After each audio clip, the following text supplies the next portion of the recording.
很多人都喜欢投资银行或一些金融股，觉得很安全和有保障。事实真的是这样吗？今天的话题是关于为什么投资金融股不是一般人想象的那么容易。巴菲特将会解释为什么金融公司比其他公司很难分析。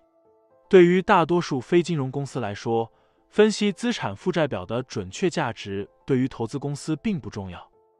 比如一家工业公司的资产负债表上有30亿的机械和设备，这是他们为机器和设备支付的金额减去累计折旧。我们不知道这些东西现在值多少钱，但不在乎，因为主要的投资决定是考虑公司的现金流或利润。另一方面，银行的资产负债表包括发放的所有贷款减去准备金。在分析一家银行时，最终的冲销是多于还是少于其允许的金额是至关重要的，因为预计银行将在不久的将来把资产转换为现金。分析银行资产负债表难的原因，因为很难理解银行是否需要增加贷款损失、减值准备等。这一点非常重要，因为银行的收益约为资产负债表的1%，所以其资产价值的微小变化也可能对收益产生重大影响。Thank you. Bill Ackman from New York, New York. For the handful of AAA-rated companies, AIG, Fannie Mae, Freddie Mac, and MBIA are under formal investigation for accounting shenanigans and are in the process of restating their financials. Like Charlie said before, I think of a AAA-rated company as an exemplar, a company that should behave with the highest accounting and ethical standards. My questions this leads me to are, how can investors comfortably invest in any financial service company when a decent percentage of the AAA-rated companies have false and misleading financials? And I guess the follow-up question is, why don't the rating agencies do some independent due diligence from an accounting standpoint so that they can help serve as a watch on this issue? Well, financial companies are more difficult to analyze than many companies. I mean, it is more. If you take the insurance business, the biggest single element that is very difficult to evaluate, even if you own the company, is the loss and loss adjustment expense reserve, and that has a huge impact on reported earnings of any given period. And the shorter the period, the more the impact can be from just small changes in assumptions. We carry, we'll say, $45 billion of loss reserves, but if I had to bet my life on whether $45 billion turned out to be a little over, a little under, I mean, it'd be I'd think a long time. And you could just as easily have a figure of $45.5 billion or $44.5 billion. And if you were concerned about reporting given earnings in a given period, that would be an easy game to play.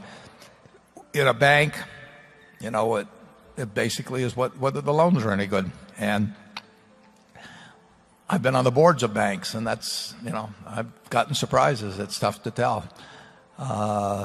It's financial companies. If you're analyzing something like WD-40, or See's Candy, or our brick business, or whatever, they may have good or bad prospects, but you're not likely to be fooling yourself much about what's going on currently. But with financial institutions, it's much tougher. Then you throw in derivatives on top of it.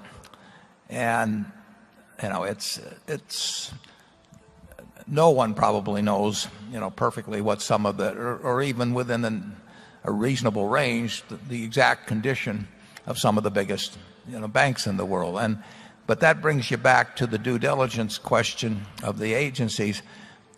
You had very high grade, very smart, financially smart people on the boards of both Freddie and Fannie, and yet, one was $5 billion and one was apparently $9 billion. Those are big numbers, and I don't think those people were negligent. And it's very, very tough to know precisely what's going on in a financial institution. Charlie and I were directors of Solomon, and Charlie was on the audit committee, and I forget the size of a few of those things that you found, but what wasn't found. And that doesn't mean that people below are crooks or anything like that. It just means that It's very tough with thousands and thousands and thousands of complicated transactions, sometimes involving the computations involving multiple variables. It can be very hard to figure out where things stand at any given moment. And of course, when the numbers get huge on both sides and you get small changes in these huge numbers, they have this incredible effect on quarterly or yearly figures because it all comes lumped in. Those adjustments come lumped in a short period of time. So I just think you have to accept the fact that insurance, banking, finance companies, we've seen all kinds of finance company, both frauds and just big mistakes over time, just one after another over the years. And it's just a more dangerous field to analyze. It doesn't mean you can't make money on it. We've made a lot of money on it, but it's difficult. Now, obviously, a GEICO, where you're insuring pretty much the same thing, auto drivers, and your statistics are much more valid in something like that than they will be if you're taking something that like asbestos liability. You're subject to far greater errors in estimation. Doesn't mean that people aren't operating in good faith, but I would just take the asbestos estimates of the 20 largest insurance companies. I will bet you they're way off, but I don't know in which direction. And that's sort of the nature of financial companies. I wouldn't fault the rating agencies in terms of not being able to dig into the financials and find things that all of the companies that you've talked about have had big name auditors, and our auditors at Berkshire, how many hours did they spend last year? I don't know what it would be, probably 70,000 hours, and I'm sure another, if you take major banks, they're spending more than that. But can they be certain of the numbers? I doubt it. Charlie? Yeah. Warren is obviously correct that where you've got complexity, which by its very nature provides better opportunities to be mistaken and not have it come to notice, or to be fraudulent and have it not be found out, you're going to get more fraud and mistakes than you are if you're selling a business where you shovel sand out of the river and sell it by the truckload. Just as a business that sells natural gas is going to have more explosions than a business that sells sand, a business like these major financial institutions, by its nature, is going to have way more problems. And that will always be true. And it's true when the financial institutions are owned by governments. In fact, some of the worst financial reporting in the world is done by governments. And governments, institutions like government banks in China, etc.